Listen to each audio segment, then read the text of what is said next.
आप देख रहे हैं अमेज नाउ।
नमस्कार, मैं हूं अरविंद श्रीवास्तव। आप देख रहे हैं अमेज नाउ की एक स्पेशल स्टोरी। आज हम आपके सामने लेकर आए हैं एक विषय, आस्था या अंधविश्वास। धरती पर दो प्रकार के मानव ने जन्म ले रखा है। एक है आस्तिक और दूसरा जिसका आस्था से दूर दूर तक कोई वास्ता नहीं। अब यह समाज इन दोनों के साथ सामंजस्य बनाते हुए किस तरह से चल रहा है, यह तो वही बता सकता है। जी हाँ, बात उठी है आस्था की, जिसे विदेशी और ईश्वर में विश्वास न रखने वाले चमत्कार कहते हैं। भारत भूमि पर पैदा अधिकांश मानव ईश्वर और प्रकृति में जितना विश्वास रखते हैं, उतना शायद किसी अन्य भूभाग पर जन्मे मानव के वश में नहीं। आइए हम आपको सीधे सीधे गुरु गोरक्षनाथ की धरती के सहजनवा कस्बे में ले चलते हैं। यहाँ एक सज्जन है विनोद सिंह, जिनका भरा पूरा आस्तिक परिवार है। और विनोद सिंह पिछले कई दशकों से प्रत्येक सोमवार भगवान शिव के बड़े ही विधि विधान से पूजा अर्चन करते चले आ रहे हैं। हवन यज्ञ भी करते हैं। ये हवन यज्ञ करने का ढंग थोड़ा जुदा है। इनके साथ न कोई पुरोहित होता है, न परिवार का कोई अन्य सदस्य। बड़े सवेरे एकांत में अपने ही घर के परकोटे में।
लॉकडाउन में जब सारी दुनिया एकांत हो चली, लोग अपने घरों में कैद हो गए, तो विनोद सिंह भी अपने हवन यज्ञ का बनाया हुआ वीडियो उस दौरान देखना शुरू किया।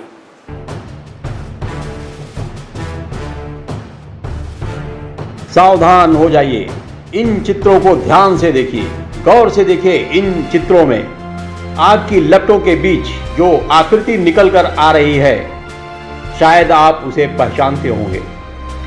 जी हाँ, घबराएं नहीं, ये चित्र शायद जाने पहचाने से हैं। कुछ देवी देवताओं के चित्र हैं। आपको कंसंट्रेट करना होगा, आप पहचान सकते हैं।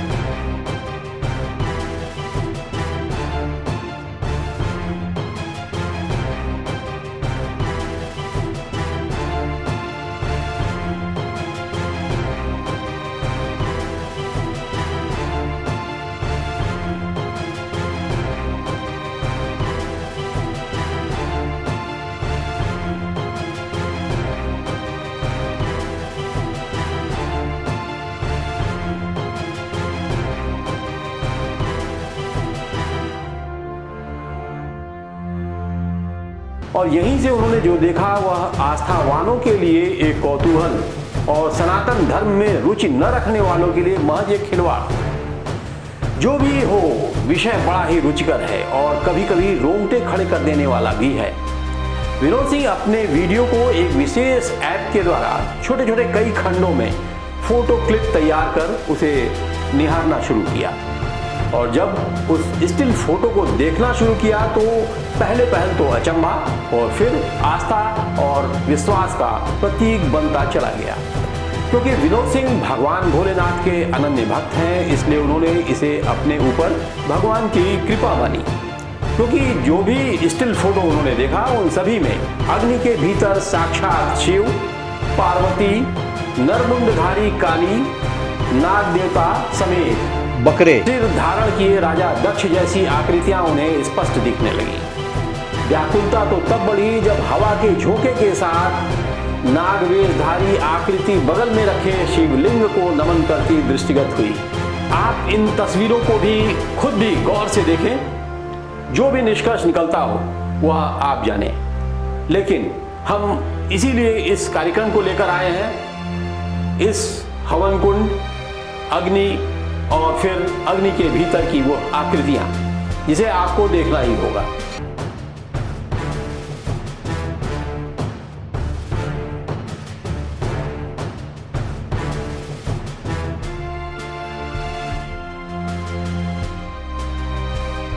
सावधान हो जाइए, इन चित्रों को ध्यान से देखिए, गौर से देखिए। इन चित्रों में आपकी लपटों के बीच जो आकृति निकल कर आ रही है, शायद आप उसे पहचानते होंगे।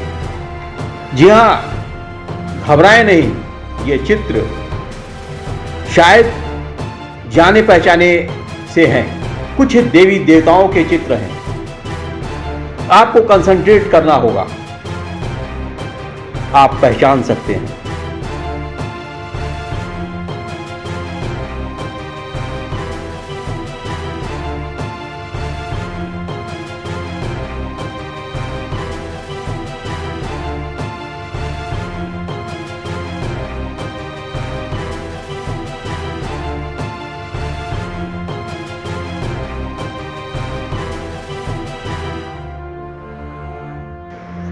विनोद सिंह का मानना है कि बेल का पत्ता यानी बेलपत्र, जिस फल को सिरफल बोलते हैं, ध्यान होगा कि उस सिरफल के 3 पत्ते एक साथ जुड़े होते हैं और उसे भगवान शिव को बड़ा पसंद है, ऐसी मान्यता है।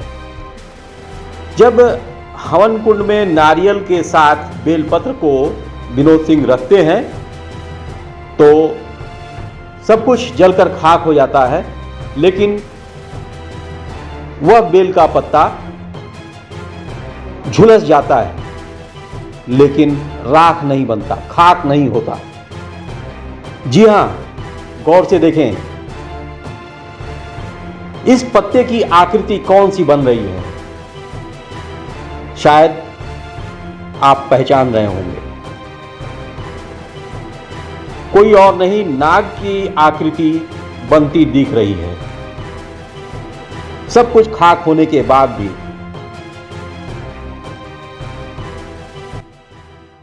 ये हमको जैसे सन 95 में न मोबाइल था न कैमरा था, इसलिए उस समय ये सब जान पाना संभव नहीं था। इधर कुछ समय से मोबाइल कैमरा एकदम इजी हो गया कि आम लोगों को पहुंच तक हो गया। तो हम हवन करते रहते थे, घर के बच्चे उसका वीडियो बना के अपना देखते थे और लोगों को भेजते थे, लेकिन हम उस पर उतना ध्यान नहीं दे पाते थे। फिर पिछले साल 2020 में सरकार द्वारा जब लॉकडाउन लगा दिया गया और लगभग 1 साल के आसपास तक घर से निकल पाना बड़ा मुश्किल था और घर में समय बिताना मुश्किल था।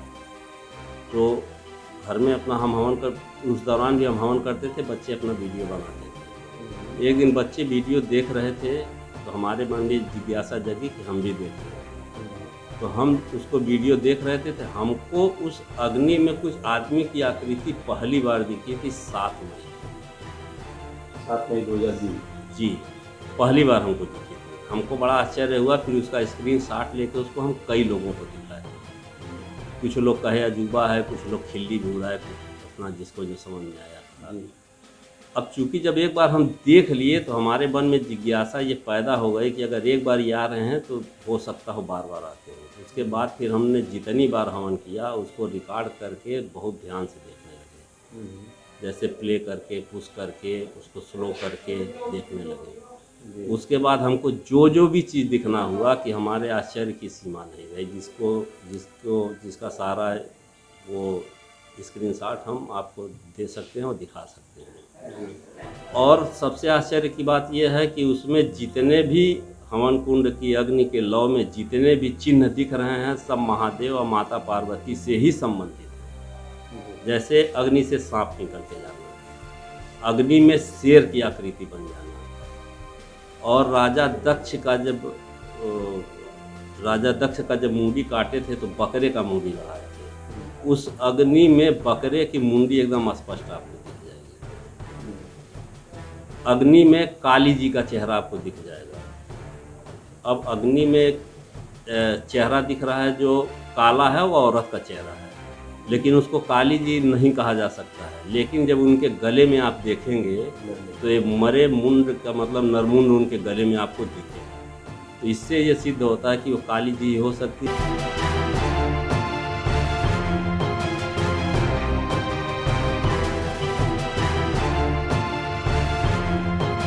विनोद सिंह का मानना है कि यह गुरु गोरक्षनाथ की पावन धरती है और चूंकि वह भगवान शिव के अनन्य भक्त हैं तो भगवान शिव का जो संदेश है वह शायद उनके लिए कुछ है जरूर, लेकिन ज्ञान की कमी के कारण उसे समझ पाना संभव नहीं। ऐसे में विनोद सिंह खुद ही स्वीकार करते हैं कि उन्हें किसी ऐसी महान आत्मा की तलाश है, जरूरत है जो उनका मार्गदर्शन करे। हमने कुछ लोगों से भी बात की जो शायद ईश्वर में विश्वास रखने वाले हैं और उन्होंने भी स्वीकार किया यह भगवान शिव की, भगवान भोलेनाथ की महान कृपा है। शिव से जुड़ी हुई आकृतियाँ उसमें शंकर जी की नृत्य करते हुए भी आकृति है। अच्छा। और उनके नाक का ऐसे अग्नि में से नाक निकल के शिवलिंग की तरफ उसको नमन कर रहा है जाके। कुछ न कुछ दिव्य इशारा है ईश्वर का। उसी तरह का इशारा लग रहा है कि भगवान आ रहे हैं, कुछ कहना चाह रहे हैं, दर्शन देना चाह रहे हैं। हम समझ नहीं पा रहे, उतना हमारा ज्ञान नहीं है। हाँ, कई लोग को दिखाया है हमने, कहीं जाते हैं, कहीं दिव्य मंदिर वंदिर पे बाबा लोग से पूछते हैं, थोड़ा थोड़ा ज्ञान बताते हैं बाबा लोग। और दोस्त लोग, कई लोग खिल्ली उड़ाते हैं, कई लोग कहते हैं हाँ अच्छा है, कुछ ना कुछ है।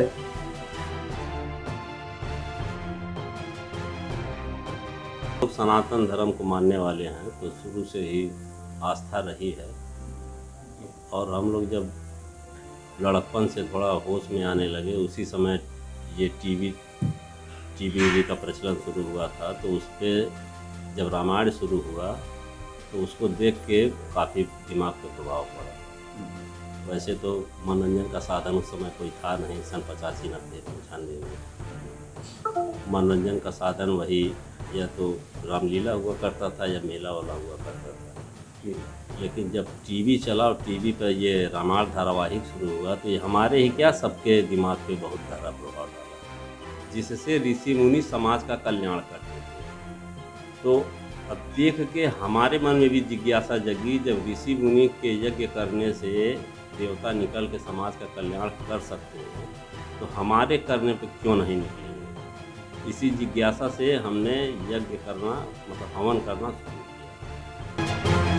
दूसरी तरफ एक और सत्य जिससे हम आप इनकार नहीं कर सकते, सतयुग से द्वापर काल तक और तमाम धार्मिक ग्रंथों पुराणों में भी यह बताया गया है।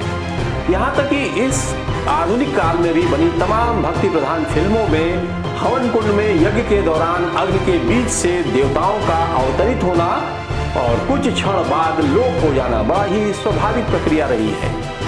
अगर यह सत्य है तो वह विनोद सिंह के अग्निकुंड से निकलने वाली आकृतियां असत्य क्यों, खिल्ली क्यों उड़ाई जा रही है, यह एक यक्ष प्रश्न है।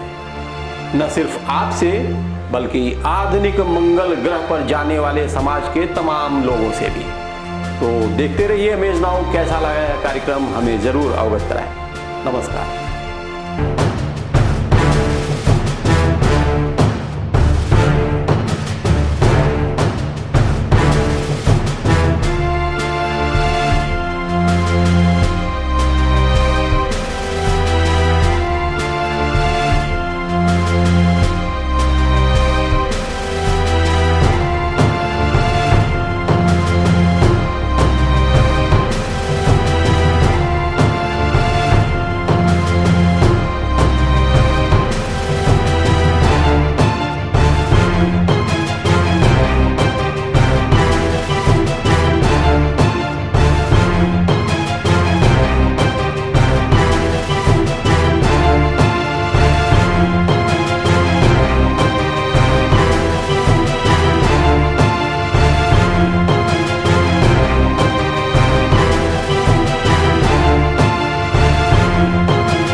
आप देख रहे हैं अमेज नाउ।